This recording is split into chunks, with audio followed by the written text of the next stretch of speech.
Kita membaca Daniel pasal yang pertama ayat 17 sampai 21. Saya akan bacakan bagi kita sekalian ayat-ayat ini. Demikianlah firman Tuhan. Kepada keempat orang muda itu Allah memberikan pengetahuan dan kepandaian tentang berbagai-bagai tulisan dan hikmat. Sedang Daniel juga mempunyai pengertian tentang berbagai-bagai penglihatan dan mimpi. Setelah lewat waktu yang ditetapkan raja, bahwa mereka sekalian harus dibawa menghadap, maka dibawalah mereka oleh pemimpin pegawai istana itu ke hadapan Nebukadnezar. Raja bercakap-cakap dengan mereka dan di antara mereka sekalian itu tidak didapati yang setara dengan Daniel, Hananya, Misael, dan Azaria. Maka bekerjalah mereka itu pada raja dalam tiap-tiap hal yang memerlukan kebijaksanaan dan pengertian yang ditanyakan raja kepada mereka. Didapatinya bahwa mereka 10 kali lebih cerdas daripada semua orang berilmu dan semua ahli jampi di seluruh kerajaannya. Daniel ada di sana sampai tahun pertama pemerintahan Koresh. Mari kita sekali lagi berdoa. Ya Bapa di surga, kami memohon berkat sehingga kami mendapatkan firman melalui pendengaran akan firman yang disampaikan oleh hamba-Mu yang hina ini. Berkati setiap kami sehingga kami dengan penuh hormat mendengar apa yang Tuhan mau berikan dan dengan penuh kesenangan menjalankan apa yang Tuhan mau kami jalankan dalam hidup kami. Berikanlah kami hikmat surgawi yang membawa kami ke dalam sebuah kehidupan yang suci dan diperkenan Tuhan, juga di dalam kehidupan yang penuh arah dan panggilan dari Tuhan. Kiranya Tuhan rela memberkati kami, tuntunlah kami di dalam jalan yang benar, dan biarlah firman-Mu yang menjadi penerang di dalam jalan itu. Terima kasih untuk anugerah-Mu, kami dapat beribadah dan mendengar firman pada hari ini. Dalam nama Tuhan Yesus kami berdoa. Amin. Saudara, di dalam ayat yang ke-17 dikatakan kepada keempat orang itu Allah memberikan pengetahuan dan kepandaian tentang berbagai-bagai tulisan dan hikmat. Lalu di dalam ayat yang ke-20 dikatakan dalam tiap-tiap hal yang memerlukan kebijaksanaan dan pengertian yang ditanyakan raja kepada mereka. Didapatinya bahwa mereka 10 kali lebih cerdas daripada semua orang berilmu dan semua ahli jampi di seluruh kerajaannya. Saudara, bagaimana Hananya, Misael, Azaria, dan juga Daniel bisa menjadi pengaruh yang besar? Banyak orang ingin memberi pengaruh, lalu ingin bertindak di dalam masyarakat, di mana apa yang dia pikir juga bisa dipikir oleh orang-orang di dalam negaranya. Apa yang dia mau arahkan, ditaati dan dijalankan oleh orang-orang di dalam negaranya. Nah, ini namanya menjadi pengaruh. Apakah memberi pengaruh itu penting? Saudara, memberi pengaruh tidak sepenting apa yang kita miliki yang bisa digunakan sebagai pengaruh. Orang jahat punya pengaruh, akan membuat masyarakat rusak. Orang bodoh punya pengaruh, akhirnya membuat banyak orang jadi bodoh dan membuat masyarakat rusak. Orang dengan tidak ada konten mempunyai pengaruh. Dia akan membuat orang-orang lain menjadi kosong di dalam pemahaman akan konten yang diperlukan. Di dalam zaman abad 20 akhir, orang menemukan fenomena tentang budaya populer. Di dalam budaya populer ada produksi massal tentang hal yang akan dikonsumsi oleh banyak orang. Ternyata produksi massal ini memberikan keuntungan finansial yang besar sekali. Maka industri berlomba-lomba untuk mengeruk keuntungan dari sebanyak mungkin orang dengan mempopulerkan secara massal produk yang mereka mau jual. Dengan demikian mereka membangun narasi, membangun keinginan di dalam masyarakat yang akhirnya membuat masyarakat membeli produk mereka. Budaya populer bukan budaya yang muncul dari ada pemikiran yang tajam dan dalam. Budaya ini bukan budaya muncul dari adanya karya yang dihasilkan secara spektakuler dan sulit diulangi lagi. Di dalam masa yang lampau, orang-orang masuk di dalam sebuah zaman, diakhiri dan masuk ke dalam zaman yang lain. Dengan perubahan budaya yang digerakkan oleh orang-orang yang punya keahlian untuk itu. Ketika orang masuk ke dalam budaya, dari zaman Romawi ke dalam zaman orang-orang barbar, Mereka membangun dengan kualitas yang begitu hebat. Dari kebudayaan Frankish, akhirnya muncul budaya Gotik, di mana bangunan gereja dan karya seni mempunyai ciri yang mengagumkan. Sehingga membuat orang sadar, oh selain budaya Yunani dan Romawi, selain budaya klasik yang begitu hebat, begitu indah, begitu teratur, ternyata ada budaya Gotik yang sengaja tidak mau ikut budaya klasik, namun memilih untuk mengekspresikan diri di dalam cara yang agung namun sangat misterius. Budaya klasik, nah kalau saya bilang budaya klasik, ini berarti budaya yang dari Yunani diteorikan dan Romawi mempraktekkan di dalam abad yang kedua, abad yang kelima sebelum Masehi sampai abad yang pertama Masehi. Nah inilah budaya yang dihitung sebagai budaya klasik. Budaya ini terus bertahan sampai pada kehancuran kekaisaran Romawi. Budaya ini ditandai dengan keseimbangan, dengan keteraturan, dan dengan prinsip matematis, geometris untuk memahami apa itu keindahan. Bagaimana wajah manusia dianggap tampan atau cantik? Kalau ada pola yang bisa dihitung secara matematis, ada ukuran yang akan berlaku kepada siapapun. Maka seni ditampilkan dengan cara seperti ini. Apakah ini satu-satunya cara untuk berseni? Apakah ini satu-satunya cara untuk mengekspresikan estetika di dalam cara yang sangat-sangat berbakat dan mempunyai keahlian tinggi? Ternyata tidak. Kelompok Frankish mengatakan, kami mau bikin budaya baru, budaya yang tidak ikut tradisi kafir dari klasik dan dari Romawi maupun Yunani. Tapi kami ingin membangun budaya yang Kristen.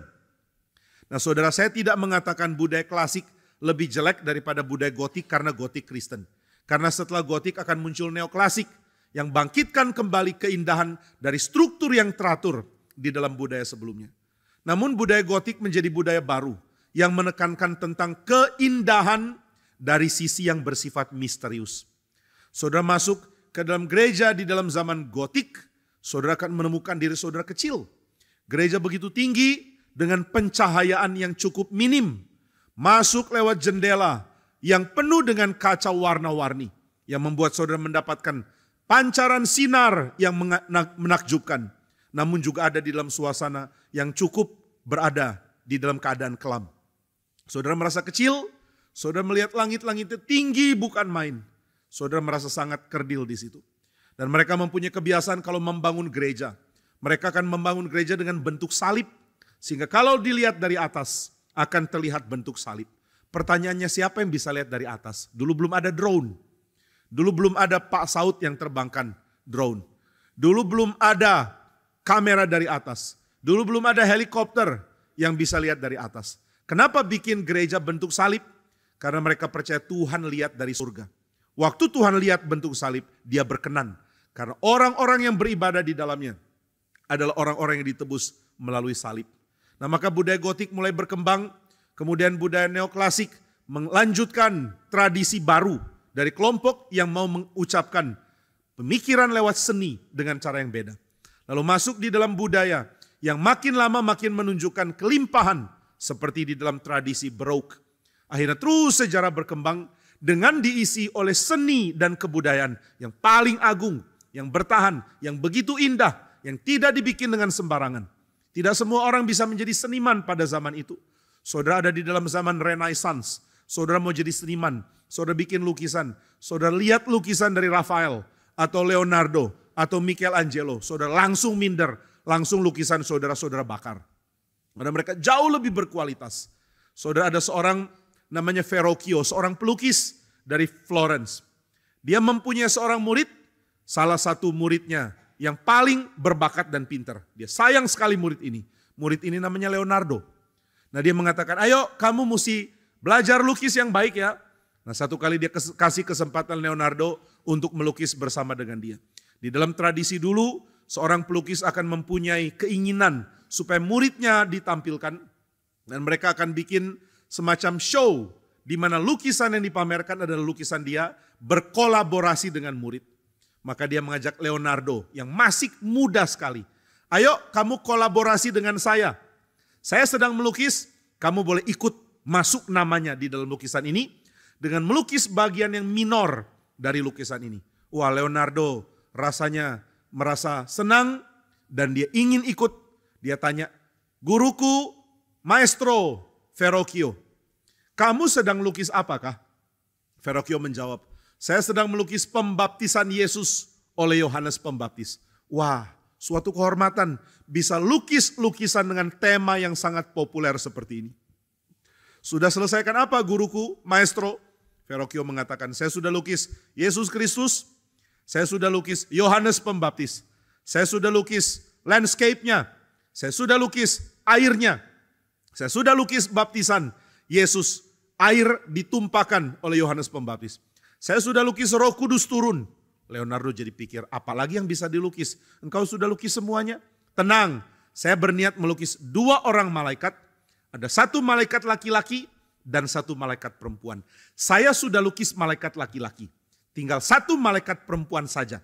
Nah, di zaman Renaissance, malaikat itu digambarkan seperti anak kecil. Karena mereka mau menggambarkan keramahan surga, bukan kengerian surga. Surga itu ramah. Surga itu turun ke bumi. Surga ada pernyataan kelimpahan di bumi. Nah, ini nanti dipuncakkan di dalam budaya Baroque. Nah, ini jadi kelas seni sedikit ya. Tapi nggak apa-apa, saudara nggak di-charge kok. Jadi feel free untuk dengar. Nah, lalu Leonardo tanya, "Saya mesti lukis malaikat 1 lagi?" "Iya." "Malaikat yang perempuan?" "Iya." "Oke." Nah, maka dia melukis dan dia lihat lukisan dari Verrocchio. Dia melukiskan malaikat laki-laki ada di sebelah kiri, lihat ke sana. Jadi lukisan itu cuma menampilkan bagian belakang. Leonardo merasa terhina. "Guruku suruh aku lukis malaikat 1 lagi, tiru malaikat sebelahnya. Cuma lukis bagian belakang." Saya merasa skill saya melampaui ini. Dia ingin tunjukkan wajah dari malaikat itu. Tapi malaikatnya lagi lihat ke depan, bagaimana tunjukkan wajah. Akhirnya Leonardo lukiskan malaikat perempuan yang kecil itu sedang putarkan badan. Sehingga mukanya terlihat oleh kita yang lihat ke kanvas itu. Tapi teknik melukis badan memutar itu belum ada pada zaman itu. Belum ada orang mengerti bagaimana melukis itu. Maka Leonardo lukiskan malaikat perempuan ini mau bangkit. Ini menunjukkan motion, gerakan. Dia dari duduk mau berusaha bangkit. Dengan badan putar mau melihat ke kita. Begitu dia lukis seperti ini. Nah, sekarang bisa lukis wajah. Dia pun lukis wajah. Salah satu wajah tercantik yang pernah ada. Leonardo adalah seorang dengan bakat melukis wajah. Yang kalau saudara lihat, saudara rasa wajah itu bukan wajah manusia. Ini terlalu tampan untuk manusia atau terlalu cantik untuk manusia. Coba lihat ya, lukisan-lukisan Leonardo. Wajahnya begitu indah. Nah, pelukis-pelukis itu punya keunikan masing-masing. Rembrandt pintar melukis mata. Kalau lihat lukisan Rembrandt, coba lihat matanya. Kalau lihat lukisan Leonardo, lihat lukisan wajah. Nah, akhirnya dia lukiskan malaikat perempuan ini, tengok ke belakang dengan wajah kelihatan. Lalu dia katakan, "Maestro, saya sudah selesai dengan bagian saya." Oh, Verrocchio pikir, udahlah, hargailah lukisan murid meskipun gak sebagus yang dilukis oleh saya. Tapi jangan dihina, karena orang-orang muda ini perlu disemangati. Kemudian dia lihat, "Mana lukisannya?" "Ini Maestro, saya sudah tutup dengan kain." "Saya buka kainnya ya?" "Iya, silakan dibuka." Dibuka kainnya dan begitu Verrocchio lihat lukisan ini, mulutnya langsung terbuka, rahangnya hampir jatuh ke tanah. Dia ngangak kaget. Dia tanya, "Ini apa?" "Ini lukisan malaikat yang kau suruh." "Siapa yang lukis?" "Saya." Sejak momen itu Verrocchio berhenti jadi pelukis. Kenapa? Muridnya jauh lebih berbakat dari dia. Dia kaget. Selama ini saya sombong. Saya didik murid yang ternyata ratusan kali lipat lebih berbakat dari saya. Belum pernah ada orang melukis badan putar seperti ini. Belum pernah ada orang melukis wajah secantik ini. Maka dia langsung cari karir lain. Dan Leonardo namanya mulai naik sebagai pelukis yang sangat terkenal. Sampai sekarang. Saudara mau jadi pelukis di zaman itu, pikir lagi. Pertimbangkan karirmu. Ini namanya merenungkan kembali karir ya. Tapi saudara, di zaman populer sekarang siapapun bisa melakukan apapun tanpa perlu bakat yang hebat. Sekarang kalau ditanya, seni yang hebat menghasilkan uang begitu banyak, seni apa? Salah satunya adalah pisang di lakban. Kalau saudara tahu ya, pisang di lakban bisa harga mahal, gila. Sekarang di dalam zaman ini, seni yang ada adalah seni populer, dan yang melawan itu adalah seni avant-garde. Yang populer nggak ada kualitas, yang avant-garde adalah aneh. Musiknya aneh, seninya aneh, dan kita nggak bisa ngerti. Saudara, ini dimulai dari seorang yang mempunyai niat untuk membuat karya seni yang membuat sebuah artefak seni dari urinoir. Sudah tahu urinoir ya? Tempat toilet laki-laki kalau mau buang air kecil. Dia taruh di situ, kemudian dia tulis sign dari dia. Dan dia mengatakan inilah karya seni, ini avant-garde. Jadi kita sekarang cuma punya budaya populer menghasilkan seni yang massal dan tidak ada kualitas. Atau seni yang aneh, hanya sedikit orang bisa ngerti dan kita nggak ngerti kenapa mereka ngerti. Saya pernah lihat ada orang taruh di Museum of Modern Art di San Francisco, MoMA. Dia taruh ada anjing-anjing pudel. Ini dibeli mungkin di Costco atau di mana saya nggak tahu. Dia beli banyak kemudian dia bikin lingkaran dari anjing-anjing pudel ini. Lalu orang-orang lihat dengan tangan taruh di belakang angguk-angguk. This is very important. Saya mau bilang important rupamu. Maaf kalau kasar ya. Nggak usah, memang harus dikasarin lah. Nah saudara, seni tidak ada arti. Hanya hal dangkal yang dikeluarkan oleh orang yang nggak punya kualitas. Tapi zaman dulu tidak seperti itu. Maka saudara sekalian, ketika orang ingin mempengaruhi budaya, bagaimana cara dia pengaruhi budaya? Harus dengan kualitas, harus dengan kemampuan, harus dengan keadaan yang skillful. Itu sebabnya mari cari apa yang jadi panggilan kita, lalu kembangkan sebisa mungkin keahlian di dalam bidang itu. Jangan malas. Banyak orang tanya, panggilanku apa ya? Oh Tuhan belum kasih jelas panggilanku. Panggilan itu jelas, tinggal lihat sekeliling. Panggilan gak pernah jauh kok.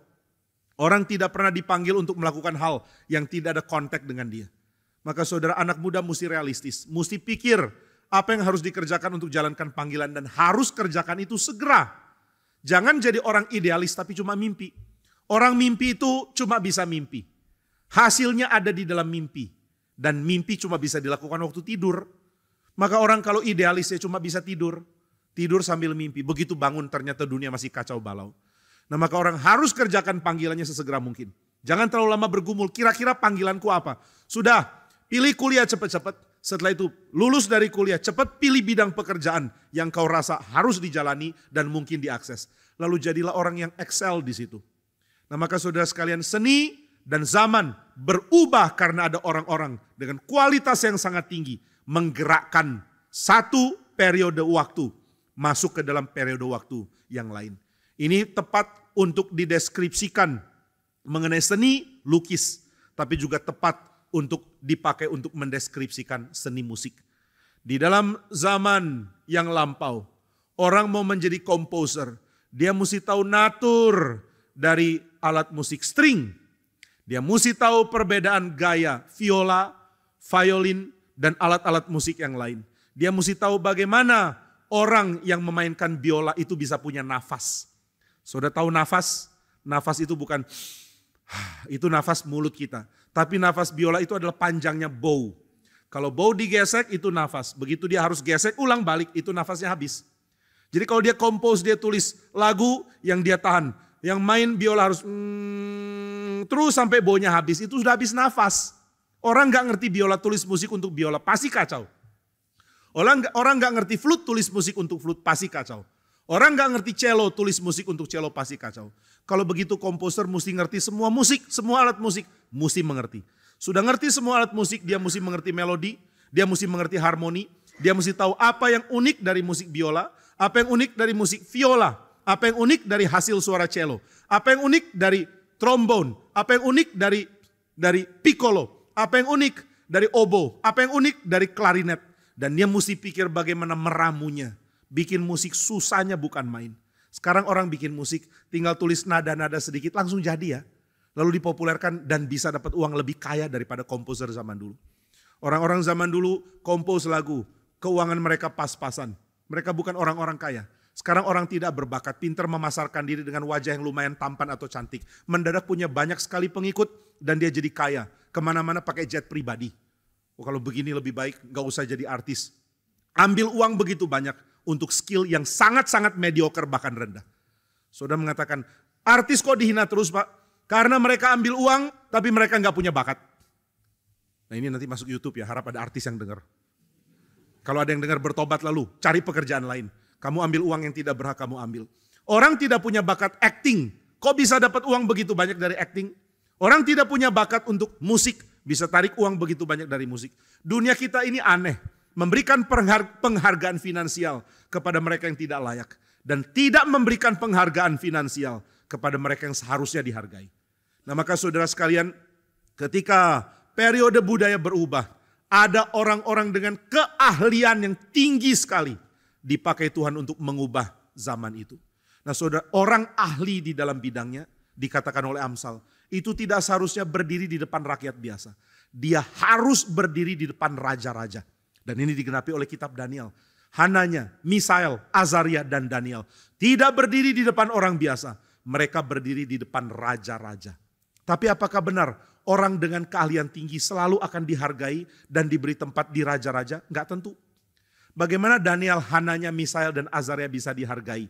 Enggak tahu, Tuhan yang atur. Mereka tinggal di Yehuda, lalu tentara Babel datang menyerang tempat mereka. Waktu tentara Babel menyerang, mereka tidak sambil serang sambil tanya tes IQ kan. Mereka tidak keluarkan pedang. Hei kamu, coba 5 kali 5 pangkat 3, kurangi 2 kali 2, akar 8. Berapa? Enggak ada. Dia bunuh, lalu ada yang enggak dibunuh. Yang enggak dibunuh ditangkap, yang tidak bunuh dilihat. Kamu kelihatan cukup pintar, ke istana. Kamu kelihatan bodoh, ke ladang. Kamu kelihatan ekstra bodoh, mati. Lalu yang ke istana yang cuma kelihatan pintar, enggak tentu pintar. Lalu kalau Daniel, Hananya, Misael, dan Azaria ketemu tentara yang enggak bisa lihat wajah.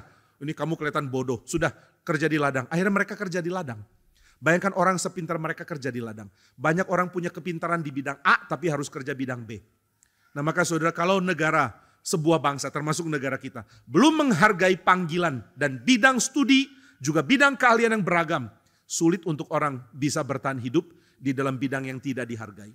Kalau orang sangat pintar melukis, lalu dia mau hidup dari lukisan, mana bisa? Akhirnya orang pikir, ya saya melukis tapi saya mesti kerja, saya mesti menghidupi keluarga. Bagaimana caranya? Sambil melukis, sambil cari pekerjaan lain. Ini realistis.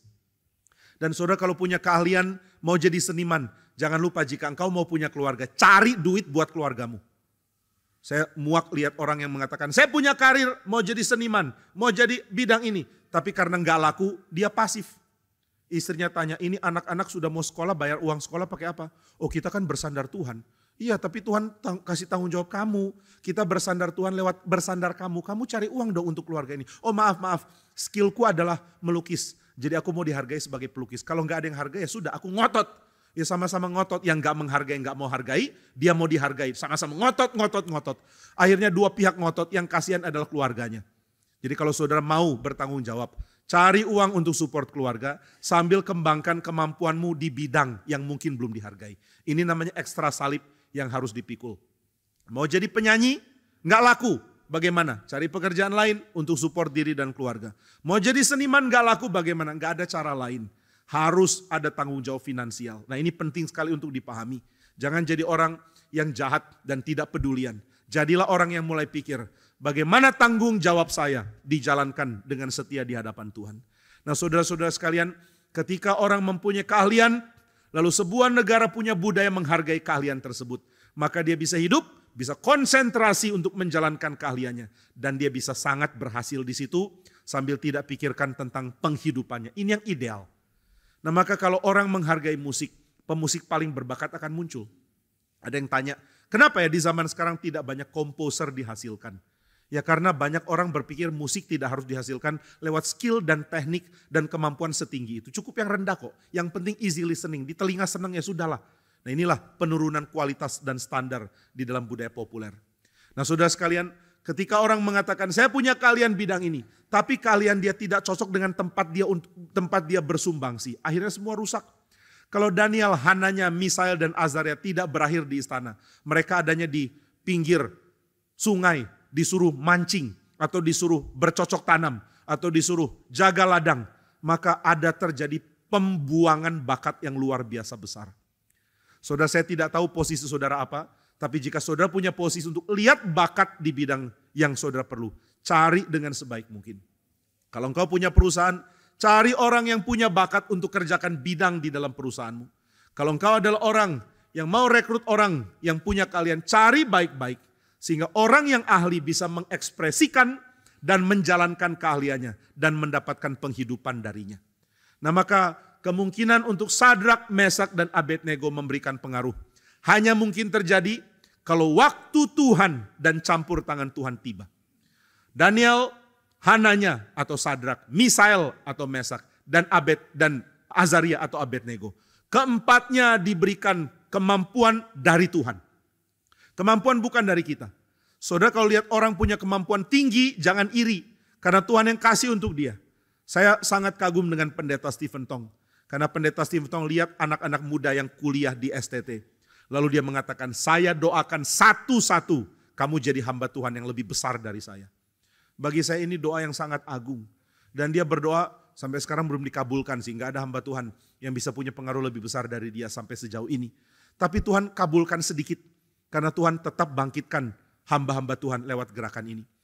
Kemarin di Speak ada orang mengatakan, ada orang tanya, bukan tanya lah, pernyataan mengatakan kepada saya, waduh hari ini semua bahan bagus-bagus, semua pembicara sangat diurapi. Kok bisa ya satu gereja bisa punya pembicara bagus sebanyak ini, ada 4 orang, plus Pak Tong ada 5. Saya bilang, bukan cuma ini loh, masih banyak pembicara lain yang masih belum dipanggil, masih dikasih liburan dulu. Nanti di Speak berikut orang lain lagi yang dipanggil, mungkin yang sekarang bicara tidak bicara dulu. Oh ada lagi, ada banyak. Kok bisa banyak ya? Kenapa bisa? Salah satunya adalah karena kebesaran hati dari pemimpinnya. Pak Tong ingin orang-orang muda yang sangat berbakat ada di gerakan ini. Nah kalau Tuhan bangkitkan orang dengan bakat, dengan keahlian, dengan kemampuan di bidang apapun, saudara jangan munculkan perasaan bersaing. Ingin memenangkan persaingan dan mematikan yang lain. Jangan. Bidang apapun jangan. Bahkan di dalam hal berbisnis pun sebenarnya sifat bersaing, mematikan saingan adalah sifat yang secara besar akan menghancurkan sebuah industri dan akan menghancurkan sebuah bangsa punya ekonomi di dalam bidang yang dijalankan oleh bisnis itu. Sudah banyak hal kita masih belum bisa belajar mengaitkan antara apa yang mendatangkan keuntungan pribadi dengan apa yang mendatangkan kebaikan bagi sebuah negara. Makroekonomi dan mikroekonomi ini sering tidak sejalan. Saya tahu hal ini akan menguntungkan saya secara pribadi, tapi belum tentu menguntungkan negara secara besar.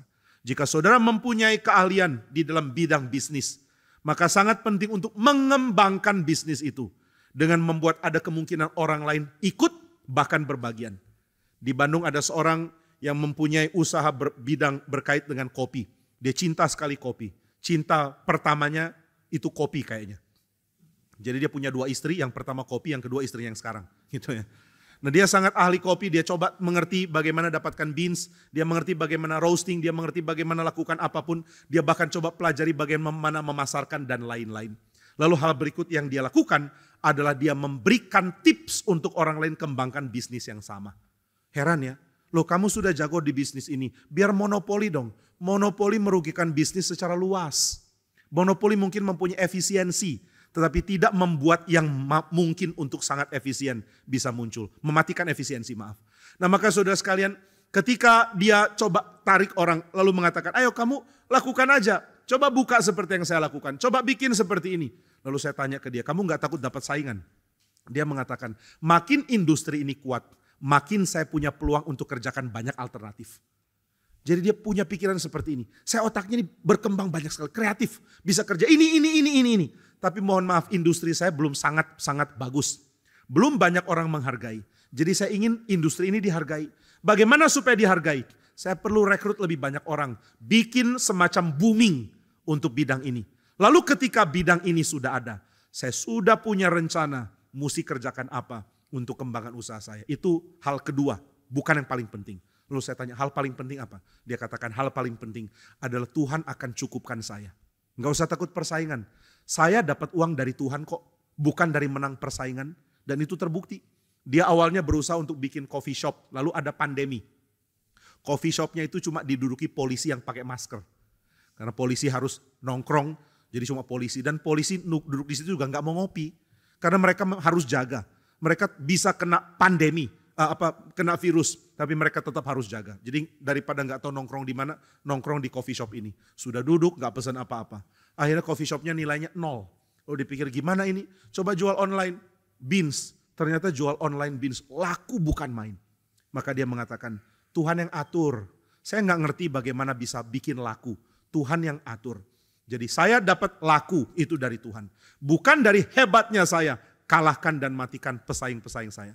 Nah saudara, pola pikir seperti ini nggak bisa didapatkan kecuali orang itu mau belajar mengerti hikmat yang dari surga.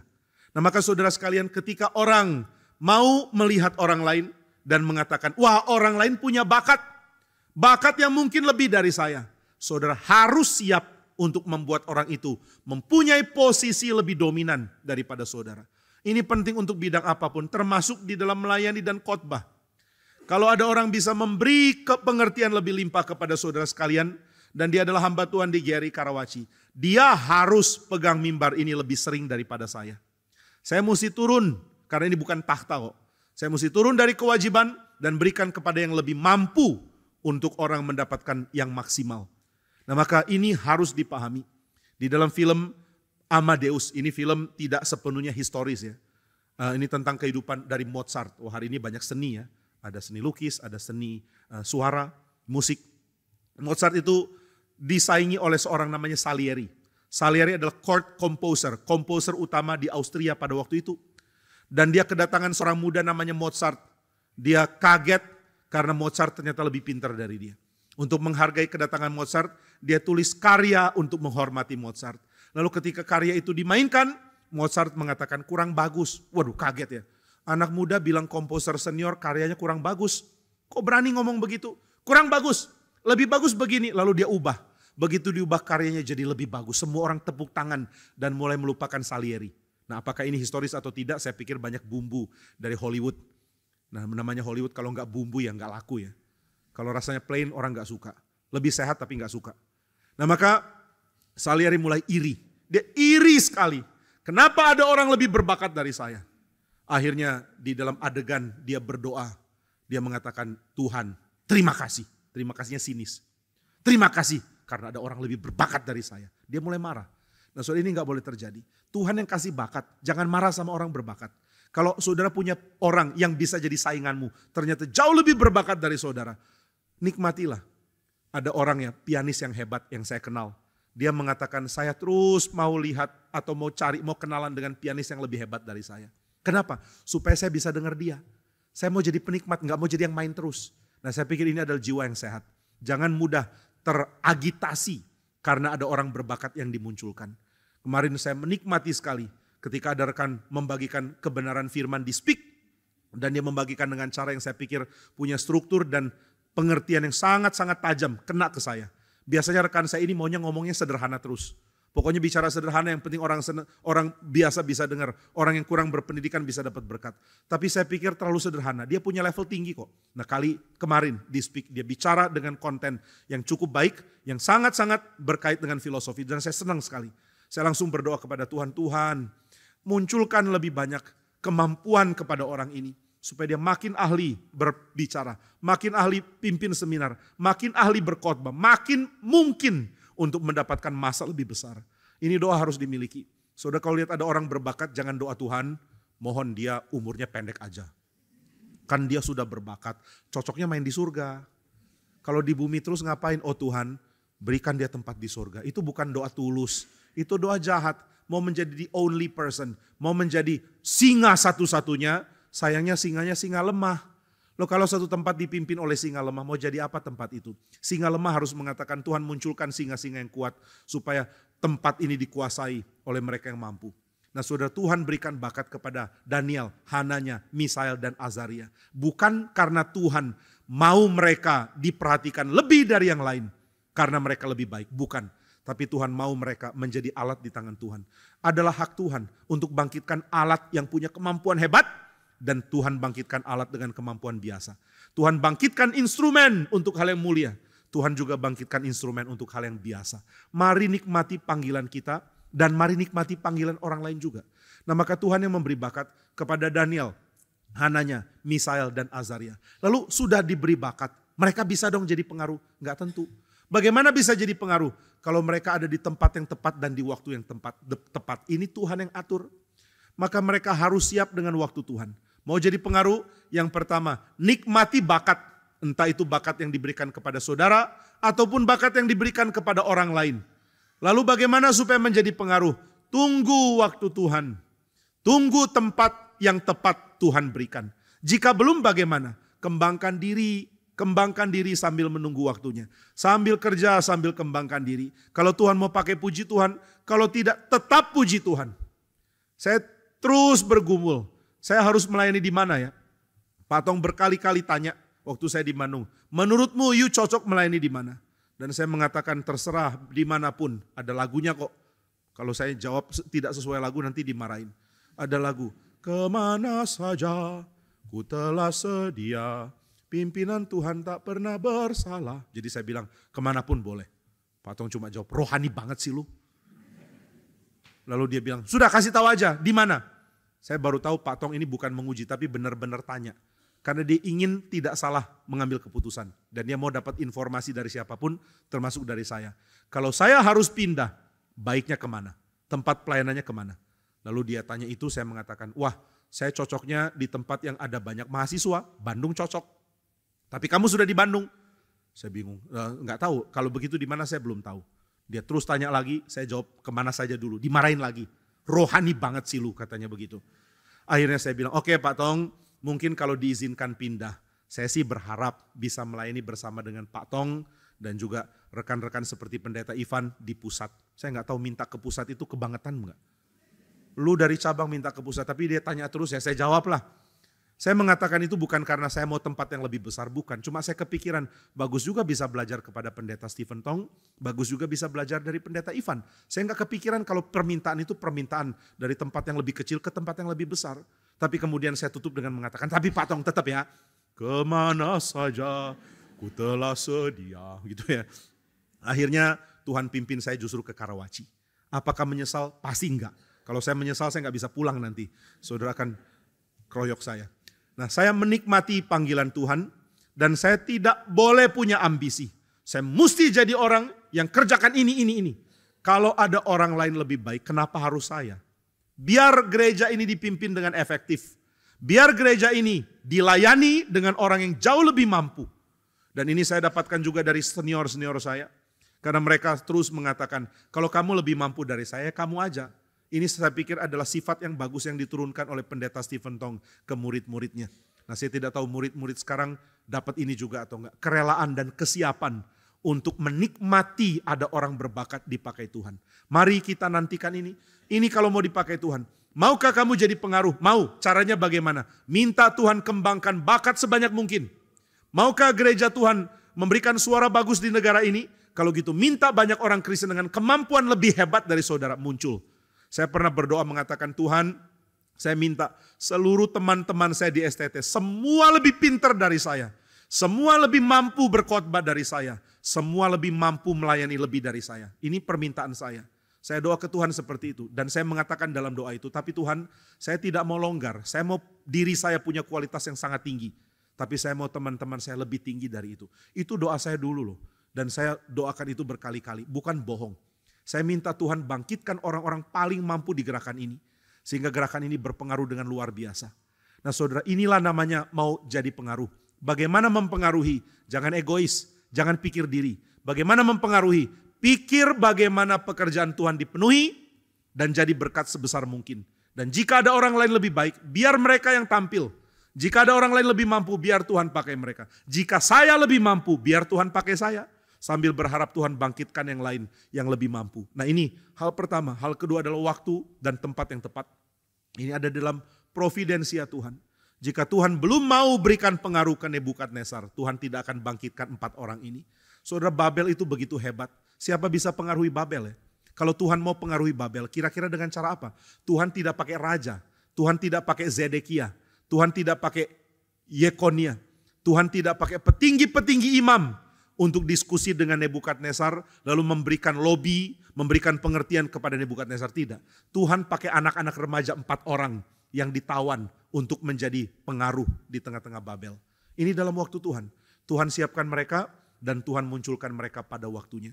Maka ketika waktunya tepat, ada Daniel, ada Hananya, ada Misael dan Azaria di dalam istana raja. Dan ketika raja adakan ujian, dia uji. Kamu, saya uji ya. Begitu ujian selesai dia lihat. Orang-orang lain nilainya 100. Tapi Daniel, Hananya, Misael dan Azaria nilainya 1000. Wih, saya nggak tahu nilai berapa ya. Ini umpama aja. Semua kaget. kok 4 orang ini lebih pintar dari yang lain? 4 orang ini cuma bilang gak tahu. Kami sih rasa biasa-biasa aja. Lo yang lain semua kalah dari kamu? Ya mungkin yang lain bodoh. Kami biasa-biasa aja. Rasanya yang lain pintar. Oh enggak, kalian lebih luar biasa dari yang lain. Oh ya puji Tuhan, Tuhan yang kasih lah, kami gak bangga. Nah saudara, tunggu waktu Tuhan. Sambil tunggu waktu Tuhan, tunggu perkenanan Tuhan. Bagaimana diperkenan oleh Tuhan? Dengan rendah hati. Yang mau jadi pengaruh gak boleh sombong. Sombong tidak mungkin jadi pengaruh. Rasa diri hebat, rasa diri jago, rasa diri mampu. Tuhan gak pakai. Tuhan tidak pakai keangkuhan. Billy Graham pernah mengatakan keangkuhan itu bikin Tuhan ingat masa lalu yang traumatis. Ngomong Billy Graham ya, bukan saya. Tentu maksudnya traumatis dalam tanda kutip. Maksudnya apa? Tuhan ingat dia pernah dikhianati oleh malaikatnya yang jadi iblis. Malaikat ini dekat di tahtanya Tuhan. Dinaikkan di tempatnya kerub. Tapi dia sombong, dia mau jadi Tuhan. Dia berkhianat dengan menarik sepertiga malaikat melawan Tuhan. Tuhan pernah dilawan oleh malaikat terdekatnya. Tuhan hatinya sedih. Tuhan sakit hatinya. Maka waktu lihat orang sombong, dia ingat sombong itu mirip setan. Sombong itu mirip iblis. Nah maka orang sombong sulit dipakai Tuhan. Orang sombong itu apa? Orang sombong itu bukan orang yang bicaranya besar. Ada orang ngomong apapun diomongin kan. Pak Tong itu tipe orang yang apapun dibicarakan. Sehingga orang salah mengerti. Dipikir sombong. Mungkin ada orang seperti itu. Gimana kemarin hasil ujianmu? Hasil ujian saya bagus. Pokoknya sekolah itu belum pernah dapat ujian seperti saya selama 100 tahun. Gitu. Sombong banget sih lu. Fakta kok. Wah sombong. Sombong itu kondisi hati. Sombong itu ketika orang itu tidak dianggap seperti seharusnya. Dia marah atau enggak? Kalau dia dianggap hina, apakah dia teragitasi? Dia mulai merasa marah. Aku ini orang penting, kenapa enggak dianggap penting? Itu berarti dia sombong. Meskipun enggak pernah ngomong tinggi hati. Ada orang itu cuma nyanyi aja. Dulu ku bertinggi hati. Tapi nyanyiannya diubah. Dulu ku bertinggi hati, sekarang lebih lagi. Gitu ya. Sombong, tapi gak pernah ngomong. Ngomongnya sih rendah hati. Saya sih bukan siapa-siapa. I am nobody. I am no one. Nah ini pakai pengertian yang salah ya. I am nobody. Nobody is perfect. Therefore I am perfect. Gitu ya. Saya bukan siapa-siapa.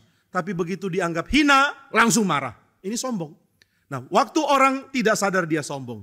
Dia mau dia dikenal sebagai orang rendah hati. Sampai muncul orang yang lebih baik dari dia. Nah ini mulai kelihatan. Orang itu sombong atau enggak.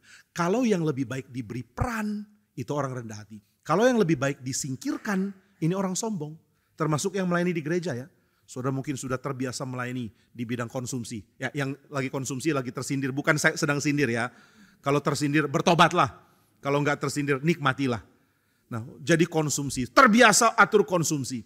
Lalu ada orang lain bisa atur dengan sangat lebih baik. Apakah dia kasih jalan? Kamu lebih bagus loh, kamu ajalah. Enggak usah saya. Nah ini bisa berarti rendah hati, juga bisa berarti malas sih.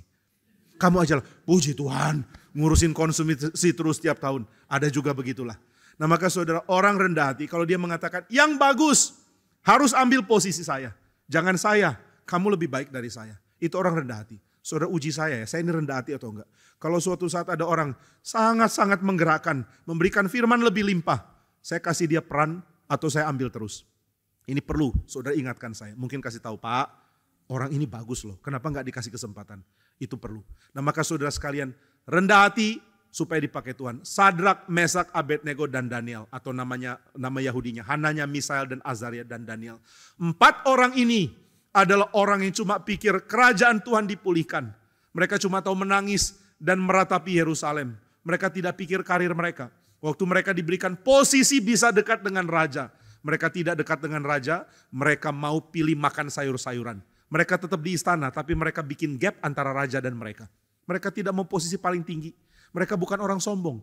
Mereka bukan orang yang silau dan gila posisi dan kekuasaan. Mumpung ada di Babel, sekalian jadi orang number 1, number 2, enggak. Dan Daniel ketika dipercaya menjadi bupati, nanti ini di kisah di pasal yang kedua ya. Daniel mengatakan saya enggak mau. Biar saya jadi pelajar dan pemimpin orang-orang scholar untuk berdiskusi dan mengejar kebenaran. Ini yang Daniel mau. Nah jadi saudara gak boleh ada tinggi hati. Tinggi hati gak mungkin dipakai Tuhan. Lalu yang berikutnya adalah adanya perjuangan. Daniel, Hananya, Misael dan Azaria dikatakan cuma dikasih makan sayur-sayuran. Tapi setelah itu badan mereka lebih kekar dari yang lain. Saudara boleh pikir ya, apakah mereka cuma bobok kerjaannya tiba-tiba plup muncul bicep. Plup langsung badannya kayak Arnold Schwarzenegger. Gak mungkin, mereka akan latihan. Di dalam zaman dulu orang pinter itu minimal harus olahraga atau latihan gulat. Nah saya nggak tahu ya, mungkin zaman Daniel belum, tapi di dalam zaman, mungkin sudah masuk dalam zaman Persia, ini kewajiban. Nah saya kurang mengerti di zaman Nebukadnezar dan Babel. Tapi kemungkinan mirip, orang pinter mesti ada olahraganya. Dia mesti menguasai, termasuk menguasai wrestling.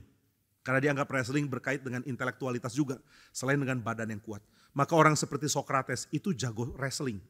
Dan banyak bapak-bapak gereja itu ahli di dalam wrestling. Jadi bayangkan ya, debat teologi dengan para bapak gereja itu hati-hati loh. Saudara kalau debat terlalu keras, tanggung sendiri akibatnya. Nah saudara sekalian, Daniel, Hananya, Misael dan Azaria. Bukan orang yang kerjanya tidur terus, mumpung berbakat. Sekarang ada istilah namanya lazy genius. Nggak ngapa-ngapain nilainya bagus terus. Ini mungkin temanmu di kampus ada yang seperti ini ya. Orangnya belajar kapan? Dia belajar seadanya. Paling kalau lagi nongkrong nungguin antrian kopi dia belajar. Tapi selebihnya nggak pernah belajar, kerjanya main terus. Saya punya teman seperti ini, main melulu, begadang nonton sepak bola, nilainya A. Saya ikuti gaya hidup dia, nilainya F. Kok bisa, di mana keadilan? Nah saudara, ada orang seperti ini. Daniel, Hananya, Misael dan Azaria bukan orang seperti ini. Mereka tidak pikir bakat akan menolong mereka dari kerja keras. Mereka mengatakan, saya cuma makan sayur. Tapi saya harus pertanggungjawabkan posisi saya untuk mempengaruhi Nebukadnezar dan istana raja. Saya harus lolos seleksi. Mereka jadi orang rajin bukan main. Anak muda kalau kerjanya malas, nggak tahu bagaimana berjuang, engkau tidak mungkin dipakai Tuhan. Bertobatlah dari kemalasanmu. Salah satu dosa yang bahaya adalah dosa kemalasan. Dosa kemalasan nggak bisa ditoleransi. Langsung dapat upahnya saat ini juga. Orang malas nggak mungkin makan. Orang malas nggak mungkin pekerjaannya beres. Orang malas tidak akan kerjakan apa-apa. Orang tua mesti didik anaknya rajin. Anak-anak muda mesti paksa diri rajin.